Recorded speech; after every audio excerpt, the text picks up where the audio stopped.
कहा स्वामी? पंडित तक तो ठीक रहल, लेकिन आप एक नौकर चाकर के रूप में हम ई रूप में आपके ना देख सकेनी स्वामी। आप ऐसन काहे कर रहल हैं? भक्त खातिर देवी, ऐसन सच्चा, सहज और ई सदाचारी भक्त हमने के उनका सेवा करेला विवश कर दिले बड़े। किंतु आपके भक्त ऐसन कोनो कामना ना कैलस। भक्त कबू ऐसन कामना ना कर सकेले देवी।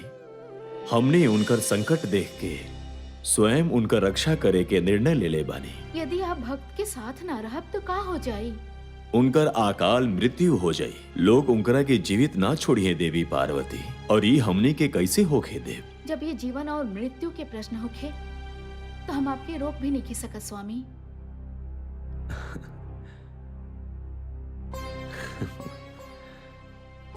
भक्तराज जी। के बा भाई? प्रणाम भक्तराज जी। ये गरीब पे थोड़ा सा कृपा कर देती तो आपके बड़ा भला हुई। देखा भाई, हम तो स्वयं भगवान महादेव के कृपा चाहता नहीं, फिर हम तोहरा पे कृपा कैसे कह सकेनी? जैसे आप पे महादेव की कृपा बा, वैसे ही कृपा हमरा पे कर दी। कैसन बात करतानी भाई? कहाँ भगवान महादेव, परम पिता परमेश्वर, जटाधारी भोलेनाथ, और कहाँ हम एगो तुच्छ सेवक। ऐसन बात फिर दोबारा न कही जाई। अच्छा भाई, ये बतावा कि तू चाहत का बड़ा? मालिक, हमार नाम सेवक है। आप जवन बोलब हम करब, बस हमरा के अपन सेवक बना ले। देखा भाई, हमरे पास इतना धन नहीं खे कि हम तोहरा के वेतन दे सकी। ना मालिक, हमरा के वेतन ना चाहिए। हम रूखा सूखा जवन मिली हम खा ले, ऐसे कहीं लेट जाए और आपके बहुत सेवा करे मालिक। ना ना ना ना ना ना, आपकी सेवा की आवश्यकता ना बानी हमनी के। यह हमसे आपन ही पेट नहीं के पल रहल, और हमने तोहार पेट कैसे भरब? वो भी ठीक बा, जब आप उपवास रखब तब हमहू उपवास रख ले। देखा भाई, तू कहीं और काहे नहीं चल जात हवा? हमके कहे में अच्छा नहीं लगत बा, लेकिन हम तुहार खर्चा नहीं उठा पाई। वैसे भी हमनी के साथ रह के तोहरा के व्रत उपवास रखे के का आवश्यकता बा?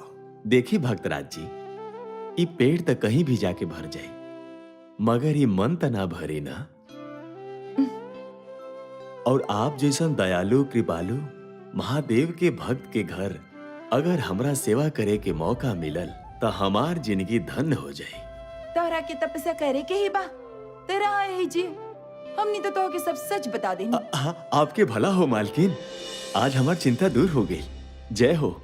वो सब तो ठीक बा, लेकिन ध्यान रखिया, भगवान महादेव के सेवा में कौनो कोताही ना चली। सच्चे मन से उनकर सेवा करे के पड़ी। हाँ।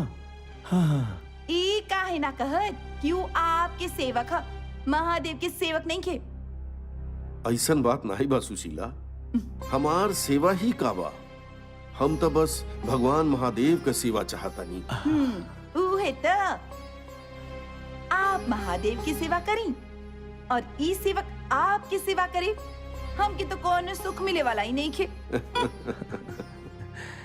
देखली महादेव, यहाँ समस्या कुछ और है बा। जय महादेव, जय जय महादेव।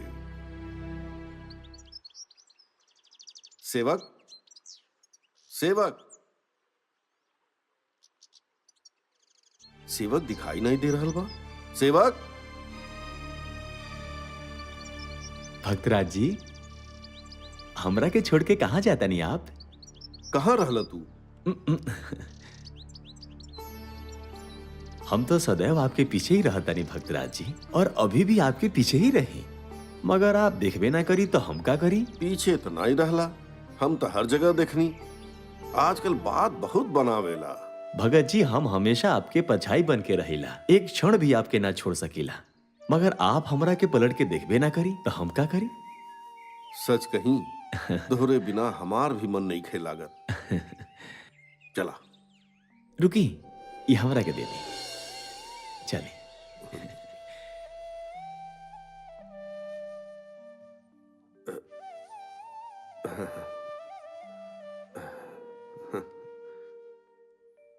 भक्तराज जी चले गए।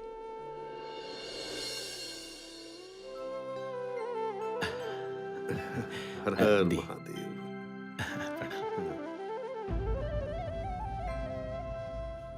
ये हमार भ्रम है कि सच में हम आपके समझे नहीं। आप एगो ऐसा रहस्य बानी कि धरती के कोनो प्राणी आपके समझ ही नहीं के सकत। हम कबो कल्पना भी ना कैले रहनी कि आप हमसे दूर जाके अपन भक्त के सेवक बन जाई। कबो सोचले बानी आप कि हम यहाँ कैसे रहब? हमार प्राण, हमार जीवन, हमार कैलाश खाली आप ही बानी स्वामी।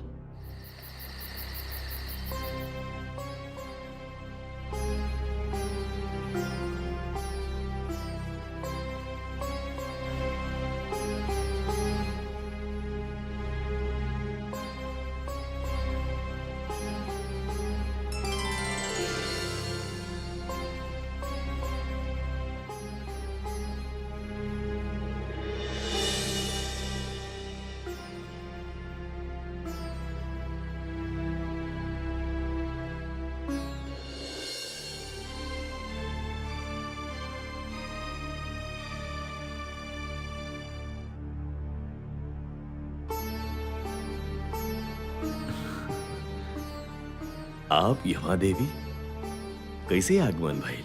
ये आप का हाल बनैले बानी स्वामी? हम तो सदैव ऐसे ही रहिला देवी, पर आपके का भइल? कैलाश से यहाँ पड़ी चलैनी? कोनो संकट त ना? हम आपके मौन के अर्थ नहीं समझ पावत देवी। इतना तो आप समझत ही हो खब कि आपके बिना हम कैलाश पे नहीं रह सकत। भक्तराज के प्रेम भक्ति हमरा के एजा खींच लाइल बा देवी। उनकर भजन सुन के हम सब कुछ भुला जाइला देवी। अभी कुछ और दिन उनकरा साथ रह के हम उनकर भजन के आनंद लेवल चाहतानी। का हमरा में प्रेम भक्ति के अभाव बा? भक्त के श्रद्धा हमरा के वश में कर ले बा देवी, और हम यहाँ सेवक, भक्तराज जी जाग गिल बानी। आपके एजा रहल उचित नइखे देवी। अरे सेवक, केकरा से बात करत हवा? केहू नइखे भक्तराज जी, केहू बात नइखे करत। आप सो जाएं।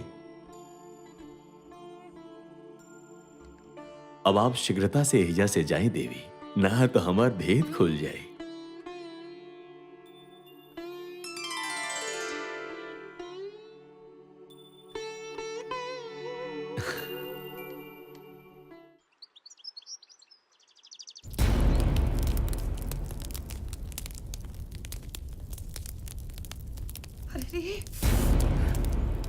चरणों में तेरे सुबह, चरणों में शाम हो।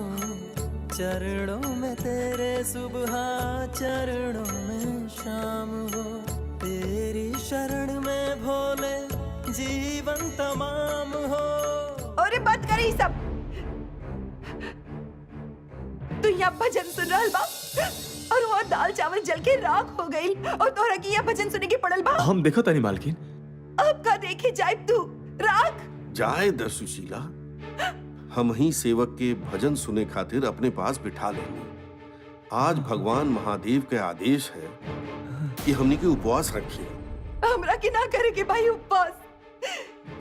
अभी करी लाचारी के उपवास और करे त्री पूजा पीठ भजन सेवक के साथ।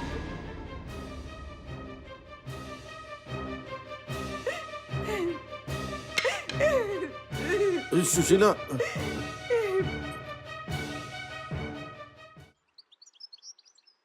भगवान पे भरोसा रखा, सब ठीक हो जाए। बारिश भी आई। जरा सुनी। के बनी आप? हम राजा राजवीर सिंह के संदेश वाहक बानी। हाँ हाँ भक्तराज के महाराज के संदेशा देवे के बा। हाँ। उनकर घर कहाँ बा?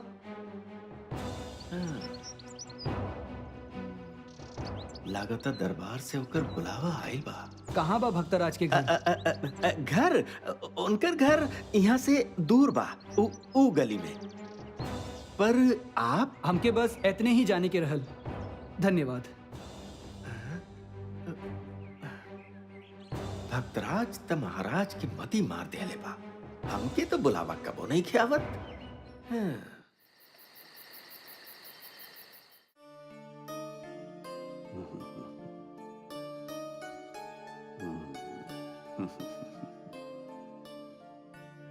सेवक कहाँ बा? आप तो ओकरा ऊपर डंडा उठा ले रहली, अब काहे खोज रहल बानी ओकरा के? ई का कम बा कि हम ओकरा के मरली नहीं खे? बहुत दया आ रहल बा ना आपके ओकरा पे। आप काहे समझेली नाई सुशीला? साक्षात महादेव के कृपा से सेवक हमरे घर पे आइल बा। हम ओके भोजन के अलावा और कुछ नहीं खे दे, लेकिन आप बानी अपन सारा क्रोध ओकरा पे उतार देवेनी। इतना क्रोध अच्छा नहीं खे देवी। वो हमनी से कुछ लेत नहीं खे, एकर मतलब ई नहीं खे कि वो हमार सारा काम बिगाड़ देवे। ऊपर से वो दिन भर से भूखा बा, पता न कहाँ होखी। आपकी तो बता के गए होखी ना क्यों कहाँ बा? हम कहाँ जाए माता, जहां हमार भक्तराज जी वही जा हम। कहा आप हमसे अभी भी क्रोधित बानी? ना रे, क्रोध तो सुबह रहल। अभी तो हम तोहरा के खाना खिलावे खातिर ढूंढत रहनी। चलावा खाना खा लो। आखिर महादेव के कृपा आप पे हो ही गई। अच्छा सुनी, अति शुभ समाचार मिलल बा। ई देखी, बहुत दिन के बाद महाराज राजवीर सिंह के निमंत्रण आइल बा। हमरा के पूरा विश्वास है वो हमार गीत सुन के प्रसन्न होखी है और हमके सम्मानित भी करी है। सीधा राज दरबार से निमंत्रण आइल बा। कल सुबह निकले के पड़ी। सुशीला, अब हमनी के दुख के दिन बीत जाई। हाँ, सच में ये तो भोलेनाथ की ही कृपा है। सेवक के भी साथ लेके जाइए। ये पूरा रास्ता भर भजन सुनत जाई। है ना? जय भोलेनाथ।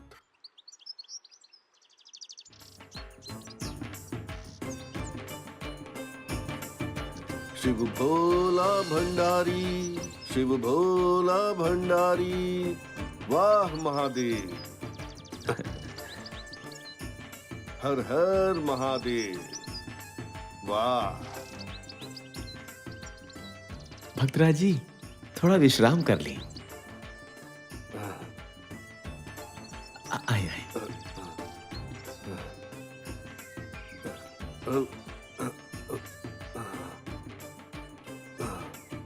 बैठ जाए।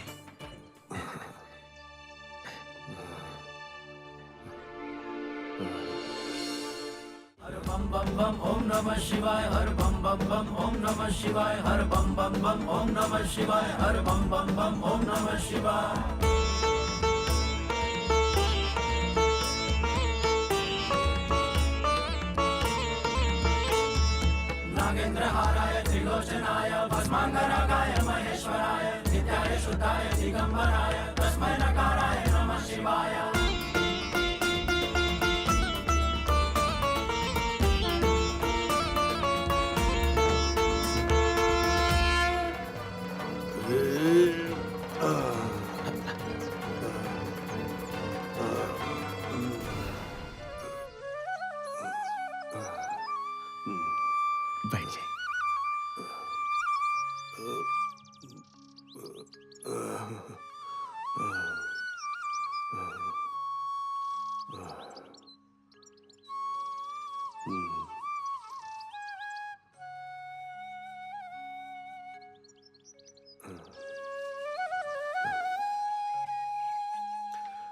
बहुत धूप बा, जल भी समाप्त हो गईल।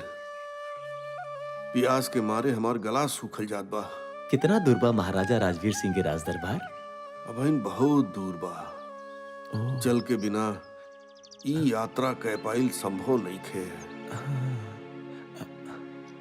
मगर भक्तराज जी एजा आसपास में कोनो गांव नहीं दिखाई दे। गांवों बहुत दूर बा। बस महादेव कण-कण में विराजमान बाड़े। वो हमरे साथ बाड़े, तो हमनी के जल अवश्य मिल जाई। अवश्य। यहाँ तो कोनो तालाब और पोखर भी नहीं दिखाई देत भक्तराज जी। पता नहीं, पर महादेव तो बाणे पूरा दुनिया के प्यास बुझावे वाला उहे तो बाणे। हमरा के विश्वास बा कि वो हमरा के प्यास से मरे नहीं दी है। सुनसान जंगल में जल कहाँ से मिली भक्तराज जी? देखा आसपास कहीं ढूंढा। आप कहता नहीं तो हम देख लेते नहीं।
यहाँ तो जल के कोनो स्रोत दिखाई नहीं देते और भक्तराज जी प्यास से व्याकुल हो रहल बाड़े, मगर हम उनकरा के दुखी नहीं देख सकत।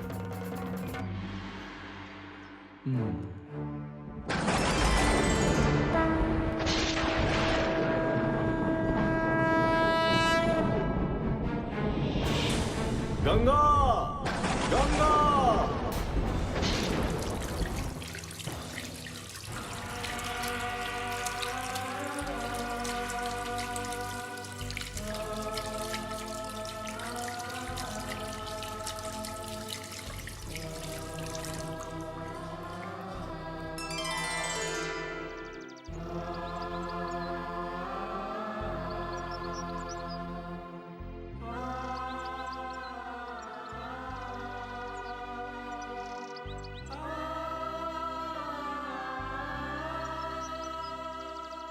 भक्तराज जी, ई लिही पानी, पी लिही।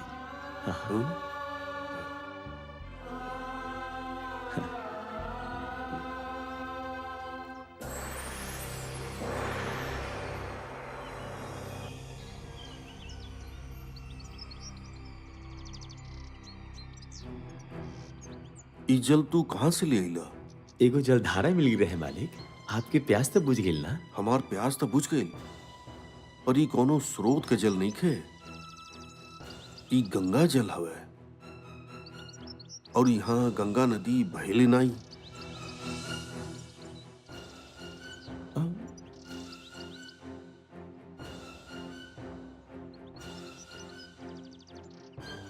सच सच बतावा सेवक, तू ई जल कहाँ से लेके आइला? बताइनी तो भगत जी, एगो जलधारा मिल गेल रहे। तू झूठ बोल रहल बड़ा सेवक। छोड़ी ना भक्तराज जी, जल मिल गई, आपके प्यास बुझ गई, हमार काम हो गई। अब आगे बढ़ल जाओ, राज दरबार में सब आपके प्रतीक्षा करत हुई हैं। सेवक, हम यहाँ से एक कदम भी आगे नाई बढ़ाई जब तक कि तू हमसे सच सच नाई बता देबा कि ई जल तू कहाँ से लेके आइला। आप इतना ही जीत करता नहीं तो हम आपके दिखावता नहीं। चलिए। एके यही जल रहेदा। चला। आई आई मालिक।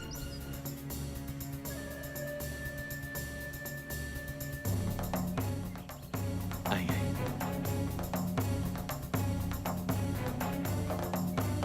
यहाँ पड़ी। आई।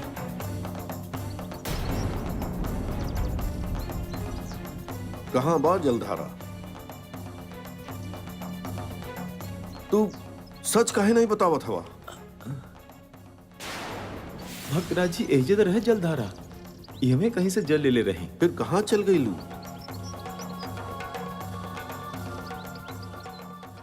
जलधारा तो कहीं नहीं खे लौकत।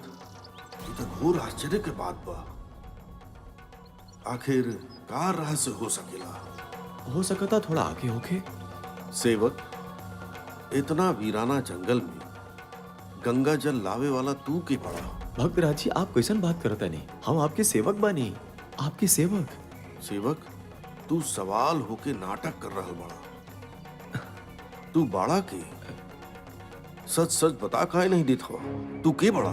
तो के हमार सौगंध।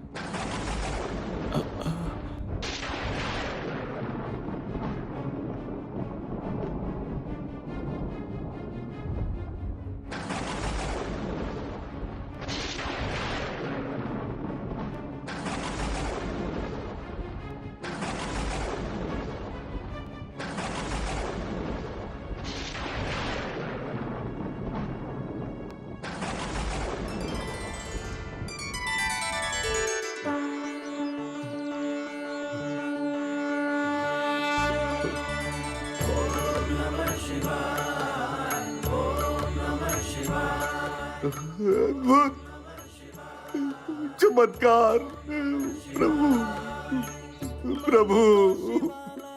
तुहार भक्ति से हम प्रसन्न बानी भक्तराज, और ओकरा से भी प्रिय हमके तुहार भजन लागेला। वो भजन के सुने खातिर हम तुहार सेवक बनके तोहरा साथ रहे लगनी। ई हम का कह दहली प्रभु? बाबा मैंने जपा है तेरा, हम अपने स्वामी से आपन चरण दबोली, आपन सेवा करौली, गलती पे उनके डटली, उनके सुबह दोपहर धूप ताप में आपन काम खातिर दौड़ोली। प्रभु, प्रभु, प्रभु, हमसे बहुत बड़ा पाप हो गए प्रभु। हम पापी बन गए प्रभु, क्षमा कर दे प्रभु। भक्तराज, तुहार कोनो दोष नहीं है। हम अपन प्रसन्नता खातिर तुहार सेवा करीला। महादेव, आप बहुत दयालु बाड़ी। परंतु ध्यान रखो भक्तराज, हमारी रहस्य केहू के मत बतैया।